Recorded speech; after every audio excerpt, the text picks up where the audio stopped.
We exhale.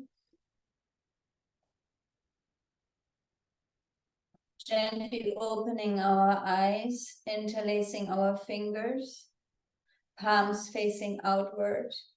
Inhale, bring your arms straight forward. Exhale towards your heart. Inhale, exhale, inhale, exhale. Like Nirmala said, there's a lot going on with our heart center, our lungs, respiratory issues. This is wonderful to work our lung meridian here. The tip of your thumbs are touching. Strong breath. Inhale forward, exhale back.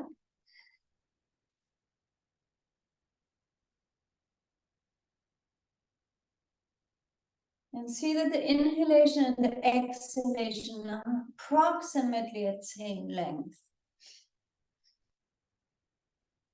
Really stretching your arms fully when you bring them forward. Last 30 seconds.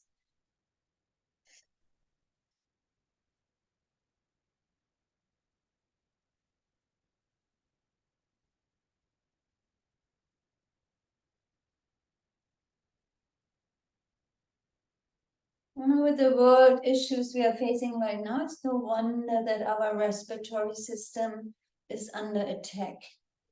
We are the immune system of the world, so to speak. And what's happening right now attacks actually, literally, our respiratory system. It takes our breath away. This is a beautiful way to counteract that. And then inhale, bring your arms up. Stay here, straighten your arms as much as you can. It's important that we are capable of having our arms so extended that the upper arms actually hug our ears. Tip of our thumbs touching, palms facing upward towards the sky. Long, deep breath, eyes can be closed. Mild focus at your third eye. See if you can really bring your arms up in a way that the upper arms are hugging your ears. This will ensure that your lung meridian is stretched and active. We stay here for 1 more minute.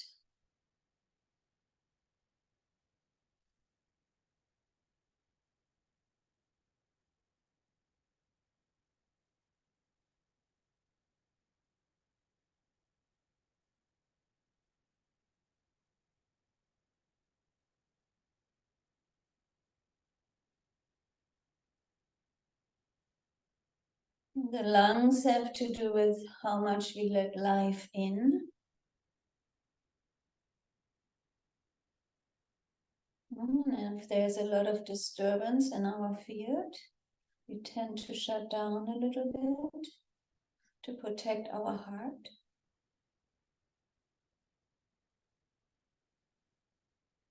So this morning we want to break open.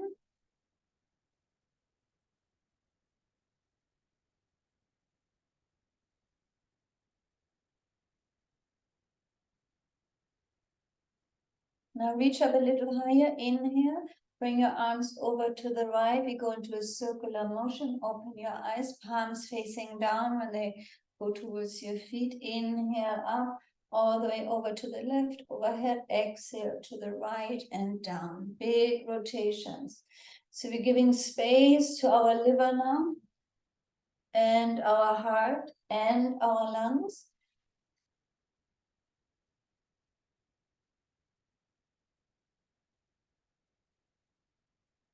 We're activating the space that lets life in.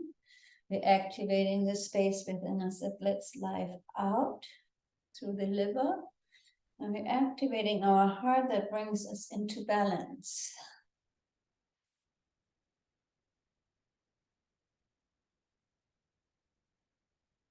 My torso stays upright. Chin is parallel to the floor. It's only the arms that are moving through. We're reversing the direction, same breath pattern, inhaling up, exhaling down.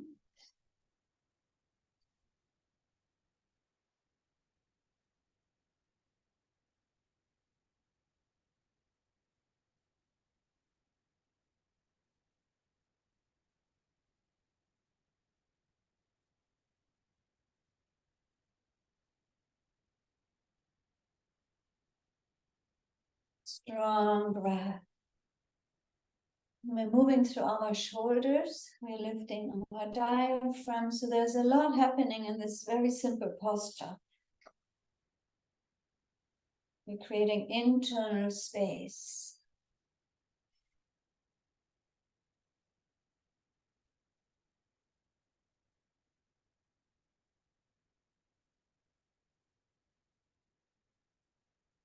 And we come to center, inhaling up, palms facing down.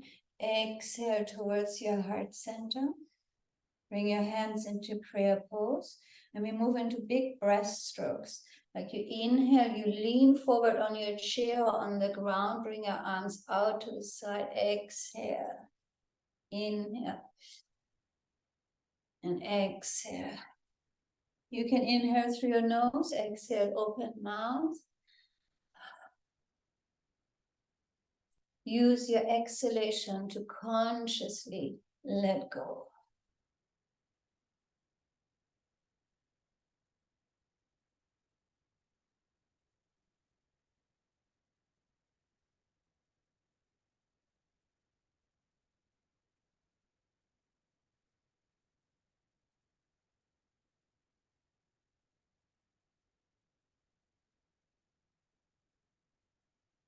Last minute.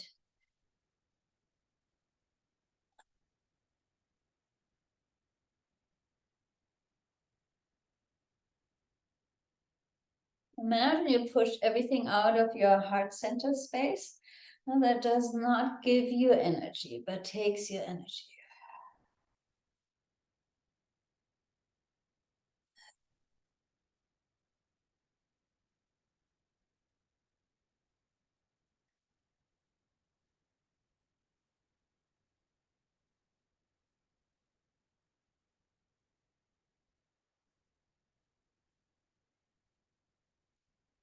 Last little bit, keep up.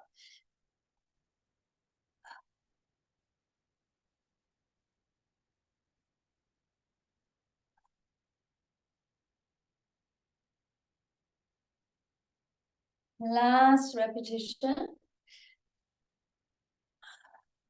And rest both hands onto your knees, palms facing down or onto your thighs. Just feel into your chest. Maybe your heart is beating a little faster, so there's more circulation going on. Now bring your left palm upward, right palm stays down. You inhale, you bring your left palm up towards the level of your forehead. That's your inhalation. Exhalation, turn that left palm down, right palm comes up. Inhale when your left palm comes up. Exhale, left palm goes down, right hand goes opposite.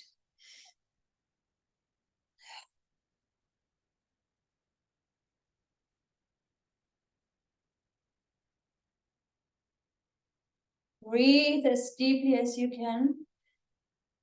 Pull your navel towards your spine on your exhalation. Empty out very consciously.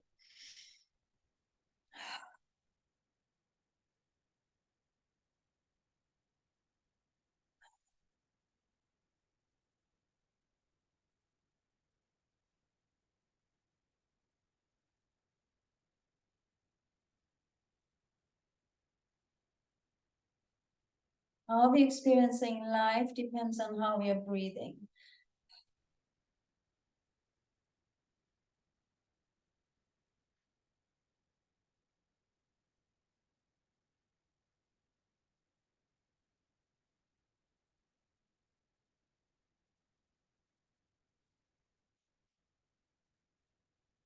Last repetition.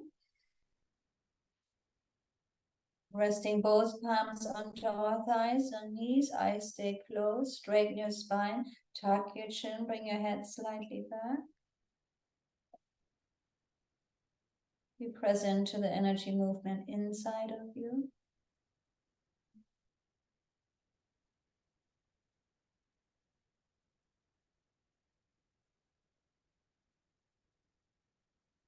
We open our eyes, we bring our arms forward, palms face each other without touching. Then your left arm goes back, you follow your left hand with your eyes, you inhale, exhale, do not touch your right palm. Inhale, exhale, inhale, exhale.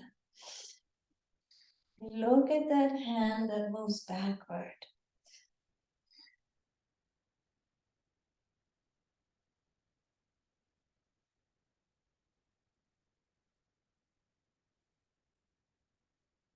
Stimulating not just the stomach, but also our left kidney, our liver, our right kidney.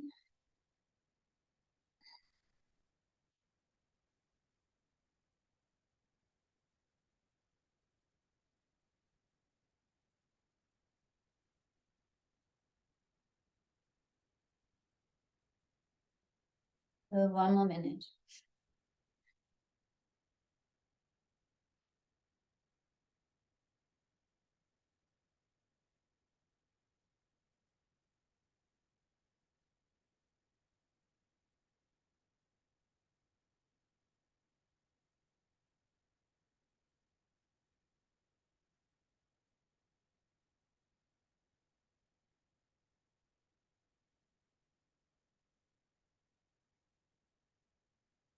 Thirty seconds. Keep your arms nicely parallel.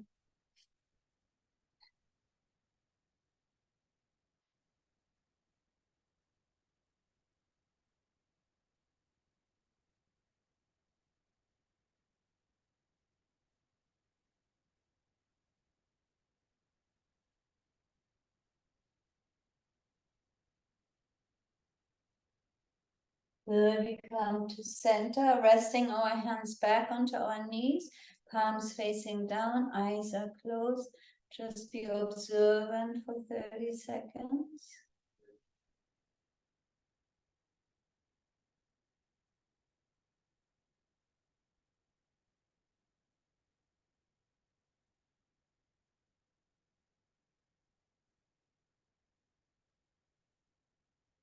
Yes, with the next movement, eyes open, we fan our heart center. So each time you fan towards your heart, see what you want to give to yourself today. I inhale left, exhale, my right hand comes up.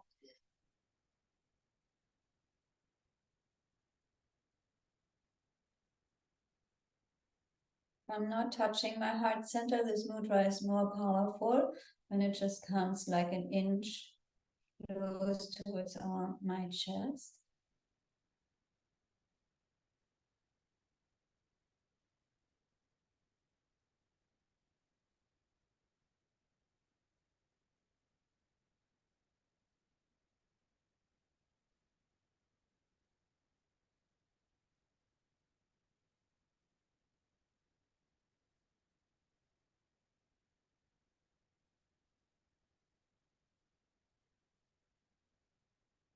Last minute.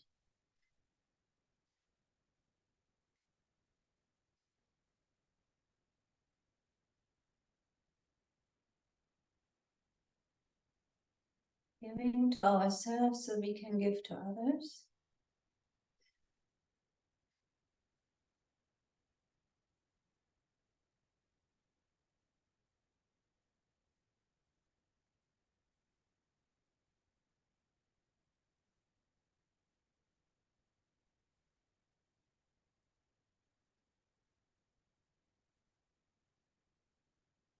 Just a little bit more. See what else you can give to yourself.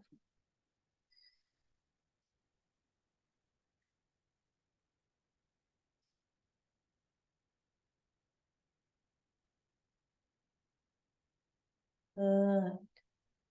Now keep your right hand and bring your right fingertips pointing down in front of your heart center. Go in front of your face, over your crown, behind your head, and then your left hand comes up. So you're stimulating your fourth chakra, fifth, sixth, and seventh, and you go into your eighth.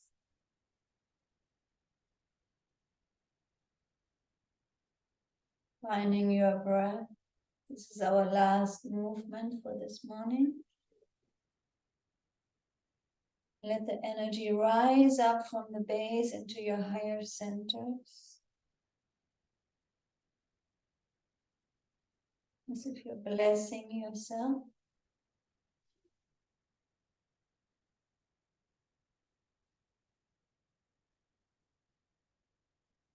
Last minute.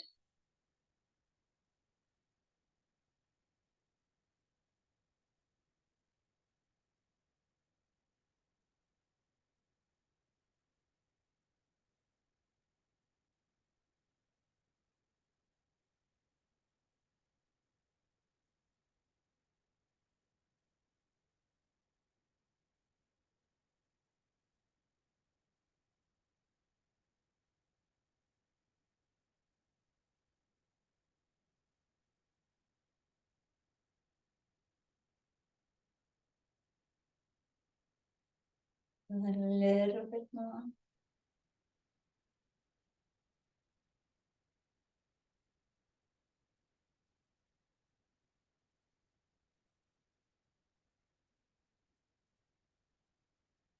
And then slowly come to an end. Placing your hands onto your knees, palms facing upward, eyes stay still closed. Inhale through the nose, exhale open the mouth. 2 more times.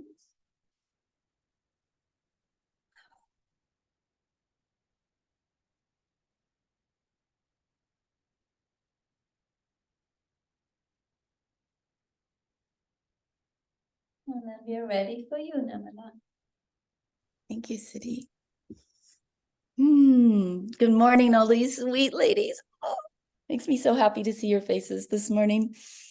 I have returned from India a couple of days ago and have gotten a horrific cold, but must have tracked me on that airplane, I think, because I felt fine until I left, till I arrived here. But it's so interesting. Siddhi was speaking to our heart space and how we hold that open and what goes through our heart space. I was in India with my friend whose husband, I'm sure I've mentioned this before several times, whose husband had passed away, and he had requested that we take his ashes to Varanasi, which we did. And it was a very emotional trip, understandably, for Amrita. And I felt as though for that whole I was with her for 2.5 weeks of it, that I was holding the space for her and holding her safely, because she was processing so much. And her husband passed in May. So it had been a few months, and this was his final request. So it was as though she was taking care of sort of the completion of this process in the logistics of it, certainly not in the healing, but in the logistics. So there was a lot to hold on to. And she and I went to so many feminine, divine temples in both northern and southern India, and just sat with the tears of the divine. And it was just something to be in that. But I think for me, holding that space, that I held it with her until I could release it. And as soon as I left, I could let go. And my whole system just went, oh, there you go. You can let go. The heart space is so interesting how we shore it up. And that's important today, because I want to talk about a practice that Siddhi and I want to offer, as well as just what's happening in our worldview and what we're holding in the trials that are going on all over this world that we cannot avoid energetically. We might geographically be able to avoid them, but energetically, energy doesn't know a stopping and starting point. It doesn't know that it should stay in one country or one location or with one group. It just flows. And all of us are recipients of the flow of this energy of fear and discord and uncertainty that is pulsing around our planet right now. So today I want to speak a bit to that, because I think one of my friends wrote, and I posted it, so I think many of you have seen it, but I want to read it again. One of my friends wrote this beautiful, just short passage. It says, in certain parts of the world, the circumstances may not allow for the creation of beauty at this time. However, as individuals, we still have the power to do so. Some of us are fortunate enough to have the freedom to express our creativity. It is important for those who can bring light into darkness to embrace this opportunity with compassion and grace. Yashoda Ma wrote that, and I felt so in alignment with it because we, on this call, we're living in conditions that are much safer than so much of the rest of the world. And we have an opportunity with the resources that we have and the practices that we have established and the community that we belong to, that we can offer back into the world intentionally as much support and love and holding the space for that which is being processed in such a impactful way right now, energetically around this planet. So I wanted to speak to this. Siddhi and I have talked about adding a Monday morning process. We're calling it Maya Tree Mondays.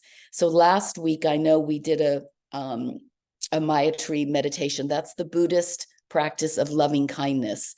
And this is such an powerful practice right now because it is about not just taking care of ourselves, but starting with honoring ourselves and where we are and working with our heart and moving in these concentric circles into the world, into the space where we're withholding the openness of the heart space for those who we don't even agree with, like, or want to be associated with, that we're not subjugating our love and our ability to hold based on our preferences, that we're allowing that to be completely open. It takes a lot of faith and a lot of surrender for us to do that, which is why we'd like to do it as a collective practice, because we have the support of one another in that. So we're going to do we're going to open this up for sure on Zoom and maybe in person for those who live locally at the Yoga Loft on Monday mornings from 7:30 to 8, just a half an hour, but online for us to do a guided Maya Tree meditation so that we are throwing into the cosmos this energy that we are collecting that is about healing and holding the heart space open, continuing the breath so that we can hold space for that which is going through its own transformation on this planet right now. It's very confusing for most of us to even understand what's happening and how to even reconcile it on any level, like how to even figure out a plan, a path. How does this come together? And that is very becomes something we carry ourselves. So we have to really tend to ourselves right now as well before we reach into the world, which is what I love about Maya Tree practice, is that it starts with ourselves and moves out.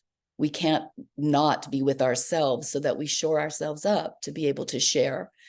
So I'm letting you know that I will send out more information about that in our weekly newsletter, which has been poorly sent in the last few weeks since I've been in India. My internet there was just horrific for the whole 3 weeks I was there.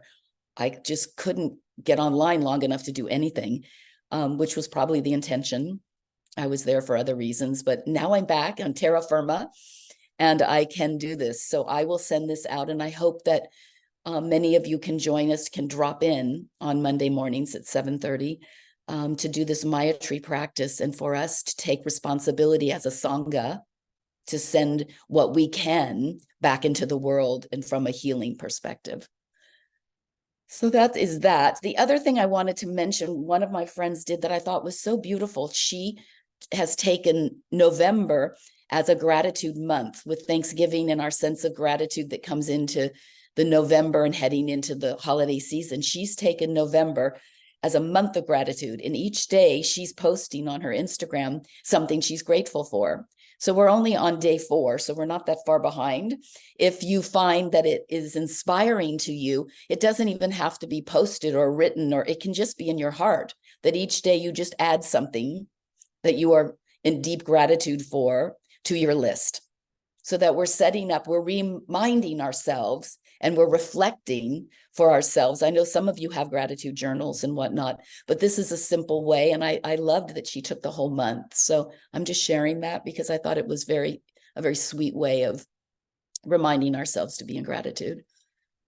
And the last to-do thing that I want before we go into this further discussion of how we are setting up our intentions and working with that in the world right now is reminding you about our retreat. Our friend Lorna is going to be joining us and working with us on some meditation and, of course, cities in town. And so we will have a beautiful gathering from January 19th to the 21st.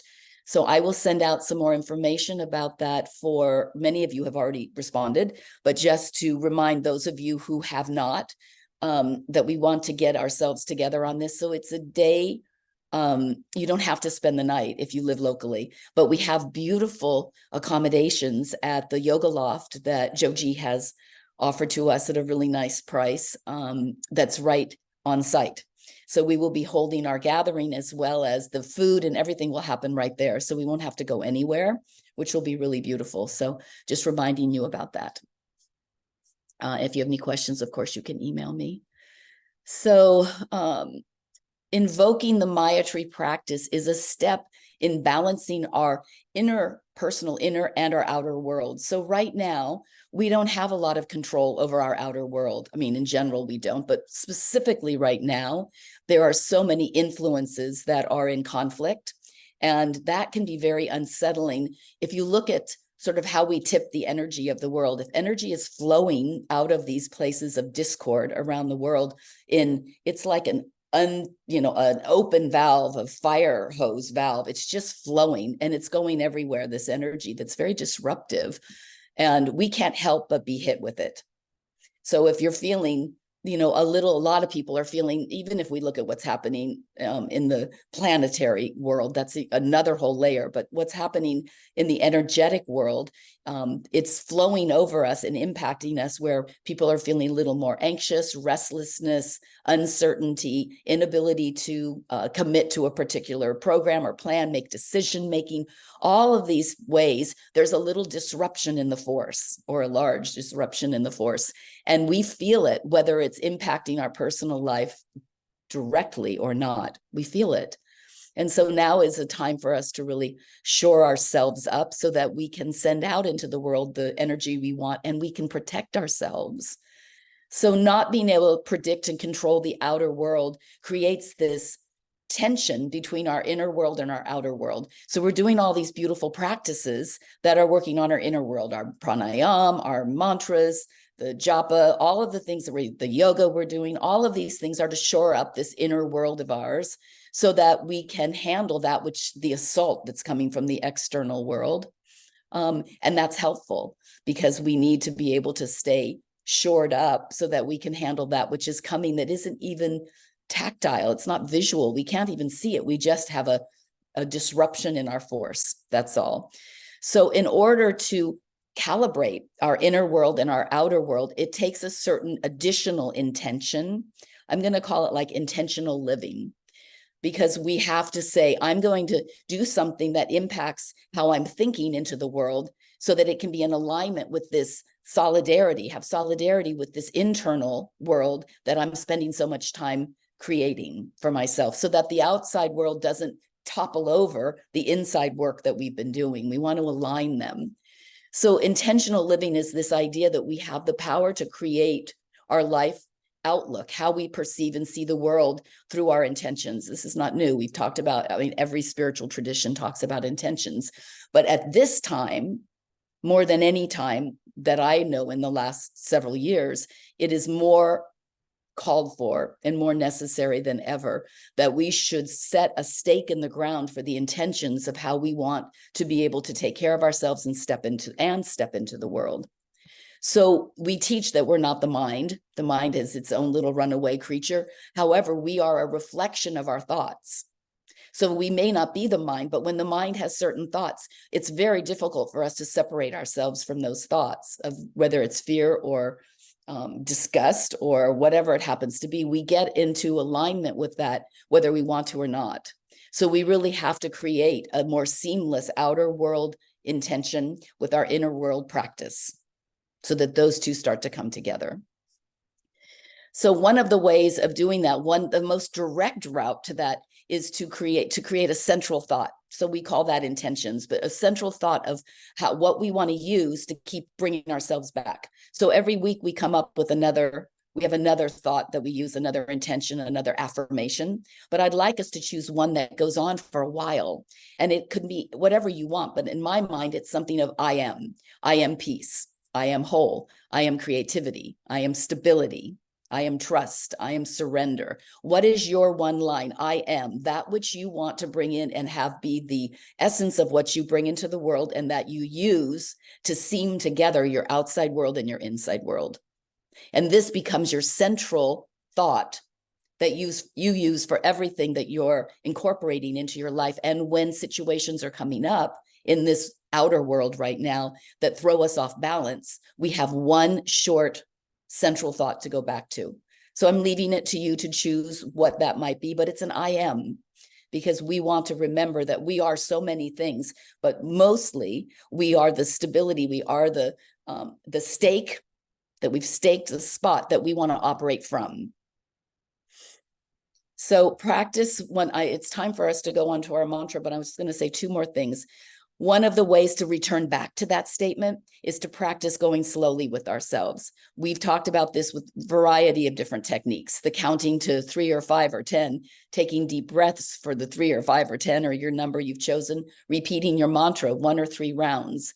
All of these ways to pause ourselves, really use the pause button right now to return to this central thought, to allow yourselves to, when you find that you're a little scattered or a little disoriented or a little unsure, that this is not coming from the inside out, it's the outside in. And since we can't change that, we have to find ways to reground ourselves with the beautiful internal practices that you have already been practicing.